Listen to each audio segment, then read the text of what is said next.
प्रकार से वो प्रक्रिया होती है, तो उसको समझते हैं कि जब श्वास को भीतर लिया तो ओम शब्द का उच्चारण करते हुए उसको आत्मसात किया। तो जब अपने मन के साथ श्वास जुड़ा होता है, तो जब श्वास में ओम शब्द का उच्चारण होगा तो ओम शब्द के साथ ही मन जो है वो भी जुड़ जाएगा। तो जब पुनः श्वास लेंगे तो फिर ओम शब्द को ही सुनते रहते हैं।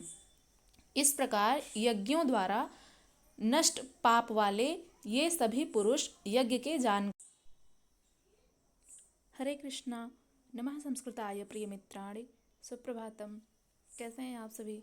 आशा करती हूँ अच्छे होंगे।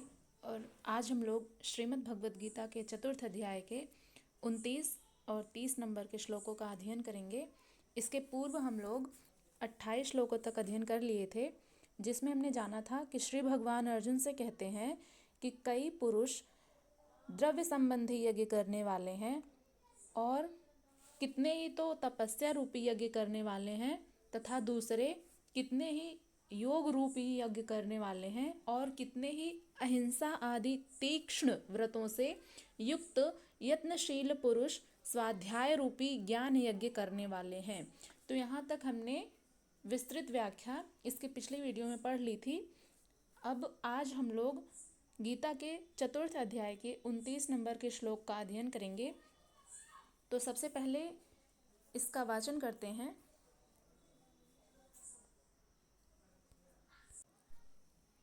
अपाने जुह्वति प्राणं प्राणे पानं तथा परे प्राणापान गतिरुद्ध्वा प्राणायाम परायणाः।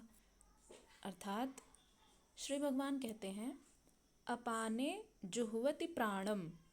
अपाने अर्थात निम्नगामी अपान वायु में, जुह्वति यानी हवन करते हैं, प्राणम यानी प्राण वायु का, प्राणे अपानम तथा अपरे। प्राणे यानी प्राण में, अपानम यानी अपान वायु का, तथा अर्थात तथा अपरे यानी जो अन्य योगी जन हैं। अगली लाइन है प्राणा अपान गति रुद्ध्वा। प्राणा यानी प्राणा अपान गति, इसमें दीर्घ संधि हुई है। किस प्रकार से? तो पहले इसका संधि विच्छेद करते हैं। तो प्राण धन अपान गति, इसमें दीर्घ संधि हुई है। इसका अर्थ होगा प्राण तथा अपान वायु की गति को रुद्ध्वा यानी रोक कर प्राणायाम परायणाः। प्राणायाम परायणाः का अर्थ होगा जो प्राणायाम परायण पुरुष हैं वे। अब ये रहा शब्दार्थ। इसकी व्याख्या देखते हैं कि श्री भगवान अर्जुन से क्या कहते हैं। वे कहते हैं कि अपाने जुह्वति प्राणम प्राणे अपानम तथा परे। बहुत से योगी अपान वायु में प्राणवायु को हवन करते हैं और उसी प्रकार प्राणवायु में अपान वायु को हवन करते हैं। इससे सूक्ष्म अवस्था हो जाने पर अन्य योगी जन प्राण और अपान दोनों की गति रोककर प्राणायाम परायण हो जाते हैं। अब प्राण अपान का क्या अर्थ है? इसको जिसको श्री कृष्ण ने प्राण अपान कहा है उसी को महात्मा बुद्ध अनापान कहते हैं। इसी को उन्होंने श्वास प्रश्वास भी कहा है। प्राण वह श्वास है जिसे आप भीतर खींचते हैं और अपान वह श्वास है जिसे आप बाहर छोड़ते हैं। तो यानी कि जब हम योगस्थ होते हैं यानी योग की अवस्था में होते हैं, योग प्राणायाम करते हैं, तो उस समय जो हमारी श्वास और प्रश्वास की प्रक्रिया होती है उसे, अब श्वास क्या है? जिसे हम अपने भीतर लेते हैं, जिस श्वास को हम अपने नासिका के भीतर लेते हैं वह श्वास कहलाता है, और अपान वह श्वास है जिसे आप बाहर छोड़ते हैं। तो योगियों की अनुभूति है कि आप श्वास के साथ बाह्य वायुमंडल के संकल्प भी ग्रहण करते हैं और प्रश्वास में इसी प्रकार आंतरिक भले बुरे चिंतन की लहर फेंकते रहते हैं। तो बाह्य किसी संकल्प का ग्रहण न करना प्राण का हवन है, तथा भीतर संकल्पों को न उठने देना अपान का हवन है। यानी कि जो श्वास प्रश्वास की प्रक्रिया के दौरान जो बाहरी जो वातावरण में जो भोग और ऐश्वर्य फैले हुए हैं उनको अपने भीतर ना आने देना, और जो अपने भीतर के संकल्प हैं उनको ना उठने देना ही अपान का हवन है। तो ना भीतर से किसी संकल्प का स्फुरण हो और ना ही बाह्य दुनिया में चलने वाले चिंतन अंदर शोभ उत्पन्न कर पाए। यानी कि जब एक योगी योगस्थ होता है तो उसे बाहर संसार में क्या हो रहा है उससे उसको मतलब नहीं होना चाहिए। उसे बस अपनी आत्मा पर ध्यान केंद्रित करना चाहिए और उस परमात्मा से साक्षात्कार बनाना चाहिए। तो कहने का भाव यही है कि जो बाहरी जो आकर्षण है वो मन को खींच ना पाए। इस प्रकार प्राण और अपान दोनों की गति समान हो जाने पर प्राणों का याम अर्थात निरोध हो जाता है। यही प्राणायाम कहलाता है। यह मन की विजितावस्था है, यानी कि इस अवस्था में पहुंचकर मन जो होता है वो उसको पुरुष जीत लेता है। यानी कि कहने का भाव यह है कि उसका अपने मन पर पूर्णतः नियंत्रण हो जाता है। प्राणों का रुकना और मन का रुकना एक ही बात है। हमारा मन हमारे श्वास के साथ जुड़ा हुआ होता है। जब श्वास पर दृष्टि है तो श्वास में नाम ढल चुका है। यानी कि जब हम योगस्थ होते हैं, यानी कि जब परमात्मा को ध्यान में लेते हैं, परमात्मा का ध्यान करते हैं, तो उस समय उनका जब नाम जप होता है तो जो भी मंत्र जिस मंत्र का उच्चारण करते हैं प्रभु के नाम का, तो वह हमारे श्वास में ढल चुका होता है। और जबकि हमारा मन जो है वो श्वास के साथ ही जुड़ा हुआ है, तो जब हमारे श्वास में प्रभु का नाम चल रहा है तो उस नाम के साथ मन भी जुड़ जाता है। तो भीतर से ना तो किसी संकल्प का उत्थान है और ना बाह्य वायुमंडल के संकल्प भीतर प्रवेश कर पाते हैं। यही मन पर विजय की अवस्था है। इसी के साथ यज्ञ का परिणाम निकल आता है।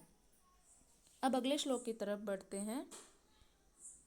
अगला श्लोक है 30 नंबर का।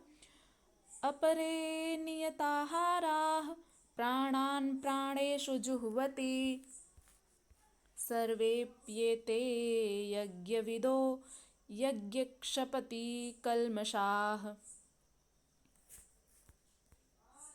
अपरे नियताहाराः प्राणान् प्राणेषु जुह्वति सर्वेप्येते यज्ञविदो यज्ञक्षपितकल्मषाः। अब इसका शब्दार्थ देखते हैं। श्री भगवान क्या कहना चाह रहे हैं। वे कहते हैं अपरे यानी जो अन्य योगी हैं उनको नियताहाराः, यानी नियताहाराः में भी दीर्घ संधि हुई है। नियत धन आराह नहीं, नियत धन आहाराः, जो नियत आहार लेने वाले हैं ऐसा। तो नियताहाराः का जब संधि विच्छेद करेंगे तो नियत धन आहाराः, जो नियमित रूप से आहार करने वाले हैं वे लोग प्राणान प्राणेषु जुह्वति।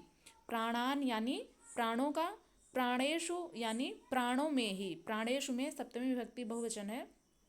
जुह्वति यानी हवन करते हैं।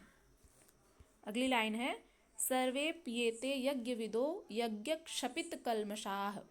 सर्वे अपि एते, सर्वे माने सभी, अप्येते इसका जब संधि विच्छेद करेंगे तो अपिधन एते, तो अपि में जो ह्रस्व इकार है और एते में जो ए है तो ई और ए मिलकर के यह बन जाता है, तो इसमें यण संधि हुई है अप्येते, यानी ये योगी जन।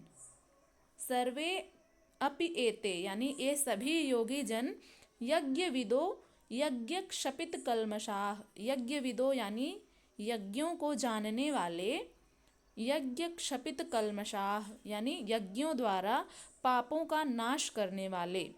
कल्मषाः यानी कल्मष होता है पाप, क्षपित माने नाश करने वाले, यज्ञ यानी यज्ञों द्वारा। यज्ञ क्षपित कल्मषाः यानी यज्ञों द्वारा पापों का नाश करने वाले। तो ये रहा शब्दार्थ। अब इसकी व्याख्या देखते हैं कि श्री भगवान क्या कहते हैं। वे कहते हैं कि दूसरे कितने ही योगी जन अपान वायु में प्राण वायु को हवन करते हैं, वैसे ही अन्य योगी जन प्राण वायु में अपान वायु को हवन करते हैं, तथा अन्य कितने ही नियमित आहार करने वाले प्राणायाम परायण पुरुष प्राण और अपान की गति को रोककर प्राणों को प्राणों में ही हवन किया करते हैं।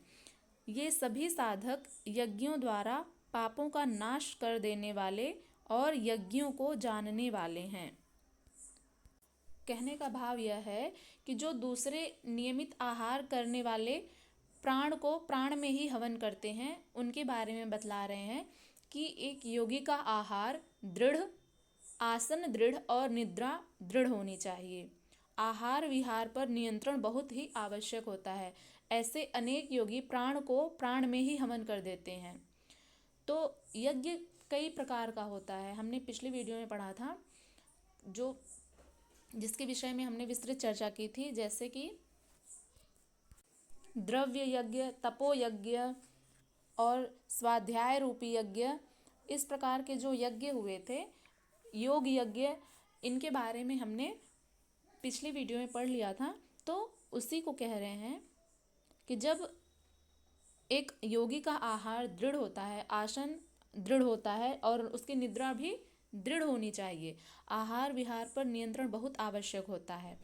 तो ऐसे अनेक योगी प्राण को प्राण में ही हवन कर देते हैं, अर्थात श्वास लेने पर ही ध्यान केंद्रित रखते हैं, प्रश्वास पर ध्यान नहीं देते। यानी कि वे केवल अपने अंतर्मन पर ध्यान केंद्रित करते हैं, बाहर क्या हो रहा है उन्हें इस बात का आभास नहीं होता है।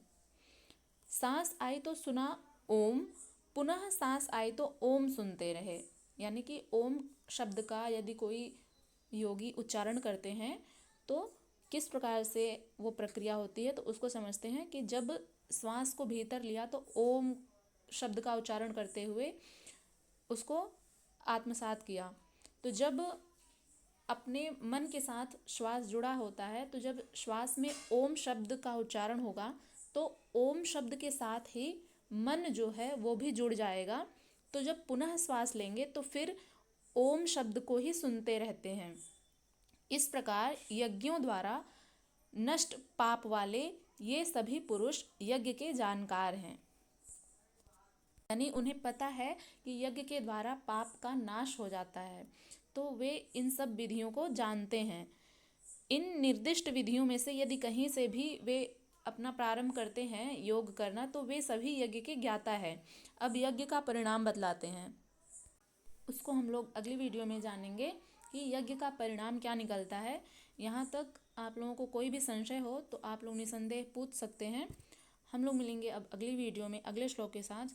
तब तक के लिए अपना ध्यान रखिएगा। नमः संस्कृताय।